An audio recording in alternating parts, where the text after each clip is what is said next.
జర్నలిజంలో పీహెచ్డీ పూర్తి చేసి డాక్టరేట్ పట్టాతో పాటు గోల్డ్ మెడల్ విన్నర్గా నిలిచిన సూర్యాపేటకు చెందిన డాక్టర్ బంటు కృష్ణ ఫిబ్రవరి 28వ తేదీన తెలంగాణ రాష్ట్ర గవర్నర్ తమిళసై చేతుల మీదుగా గోల్డ్ మెడల్ అవార్డు అందుకున్న విషయం అందరికీ తెలిసిందే.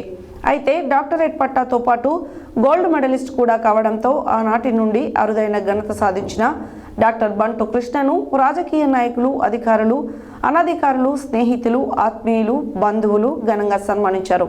అనంతరం వారు మాట్లాడారు.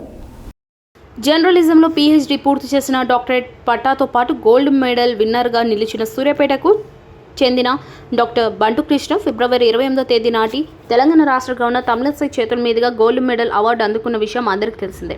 అయితే డాక్టరేట్ పట్టాతో పాటు గోల్డ్ మెడలిస్టు కూడా కావడంతో ఆనాటి నుండి అరుదైన ఘనతను సాధించిన డాక్టర్ బంటు కృష్ణను రాజకీయ నాయకులు, అధికారులు, అనధికారులు, స్నేహితులు, ఆత్మీయులు, బంధువులు ఘనంగా సన్మానిస్తూనే ఉన్నారు. ఈ నేపథ్యంలో భాగంగా మంగళవారం మొదటిగా Suryapet municipality sanitary inspector Saragandla Srinivas, జవాన్లు హనుమంత్ నాయక్, ప్రసాద్, సురేష్లు పూలబొకే అందించి శాలువా కప్పి సన్మానించారు.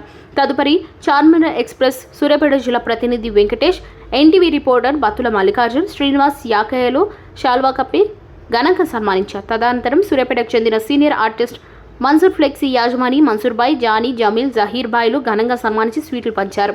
అనంతరం పంచాయతీ సెక్రటరీలు గుండు నాగరాజు గౌడ్, జులకంటి రామరెడ్డిలు బొకే అందించి స్వీట్ తినిపించి శాలువాలు కప్పి ఘనంగా సన్మానించారు. ఈ సందర్భంగా విద్యా విలువను గుర్తించి విద్యలో ప్రతిభను చాటి గోల్డ్ మెడల్స్ పొంది విద్యారంగంలో అగ్రశిఖరాలకు చేరుకోవడం అందరికీ సాధ్యం కాదని పట్టువదలని విక్రమార్కుల్లా అహర్నిశలు శ్రమించి డాక్టరేట్ పట్టాతో పాటు గోల్డ్ మెడల్తో సూర్యాపేట పేరును అంతర్జాతీయ స్థాయిలో నిలిపిన డాక్టర్ బంటు కృష్ణ అందరికీ ఆదర్శప్రాయుడని, విద్యారంగంలో గోల్డ్ మెడల్తో కీర్తి పతాక సాధించి మీడియా రంగంలో డాక్టరేట్ పట్టాతో అరుదైన ఘనతను సాధించిన వ్యక్తి మన సూర్యాపేట వారు కావడం మనందరికీ గర్వకారణమని ఈ సందర్భంగా డాక్టర్ బంటు కృష్ణను సన్మానించిన అధికారులు, స్నేహితులు ప్రశంసించారు.